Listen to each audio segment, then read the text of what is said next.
이 체대 앞에 흡연실 부스 앞에서 발작하다가 근데 계속 방치해주고 있습니다. 계속 누워있었대요. 지난 5일 아침 심정지 상태로 발견된 한 대학생 신입생. 신고를 받은 구급대원은 급히 인근 병원으로 연락했는데요. 전대병원 10분 거리인데 전대병원 노쇼해가지고 전대병원 갔다 이런 점. 환자 이송을 거부했다는 대학병원. 놀랍게도 이 병원은 심정지 상태 신입생이 있던 곳에서 불과 100여 미터 떨어진 곳에 있었습니다. 네. 병원은 왜 이송을 거부한 걸까요? 그 전대병원 당직이 선생님께서 전문의가 없는 상태다라고 말씀을 하셨고요. 그래서 전대병원도 이송했어요. 결국 신고 접수 40분 만에 다른 병원으로 이송된 신입생은 아직 의식을 되찾지 못하고 있는 상태입니다. 비슷한 사고는 지난달에도 있었습니다.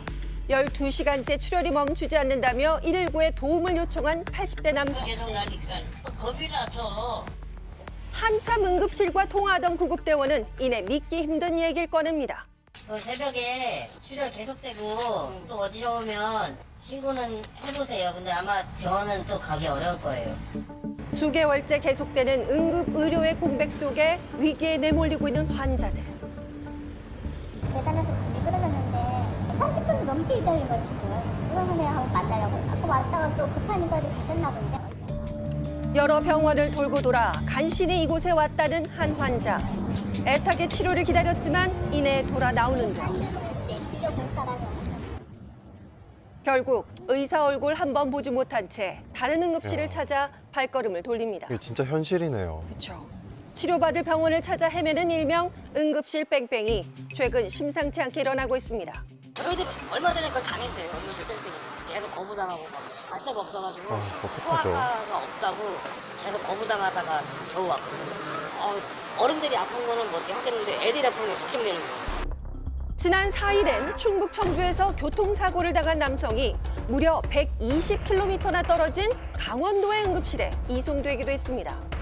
환자의 생명이 달린 위태로운 상황들이 누구보다 답답한 사람들, 바로 현직 구급대원들입니다. 예전처럼 병원 뺑뺑이가 아니라 병원 자체를 가지 못하는 전화 뺑뺑이가 많습니다. 구급대원 3명이서 계속 전화를 돌리는 게 일상이 되고 있습니다. 분명히 적극적인 처치와 병원 수배가 됐다면은 살릴 수 있는 환자들이나 상태가 회복이 좀 더 잘 된 수 있는 그런 케이스들을 저희가 보면서 참 마음이 아프고 죄송스럽기도 하고. 치료할 응급실을 찾지 못해 전국 병원을 전전해야 하는 환자들. 하지만 계속되는 응급실 뺑뺑이 사태에 대해 의사들도 답답하긴 마찬가지라는데요. 중증 환자를 돌볼 수 있는 능력이 되는 의사들이 의료 소송 위험 때문에 점점 그 일을 하지 않고 줄어들고 있기 때문에 응급실로 그 환자가 가더라도 실제 입원해서 치료해 줄 수 있는 의사들이 점점 줄어들고 있었고, 전공의들이 없어지면서 그런 일을 할 수 있는 의사들이 받을 수 있는, 소화할 수 있는 환자가 점점 더 줄어들고 있는 거죠. 네, 그리고 지난 4일 정부는 의료 공백을 해결하기 위해 특단의 대책을 내놓았습니다. 의료기관 5곳에 오늘 배치됩니다. 군의관 15명을 의료 인력이 시급한 기관 5곳에 배치하기로 한 건데요. 하지만 업무에 부적합해 복귀되거나 현장 경험이 없어 불안감을 호소하는 군의관도 부지기수. 네. 이런 상황 속에서 시민들의 불안감을 커지고 있습니다.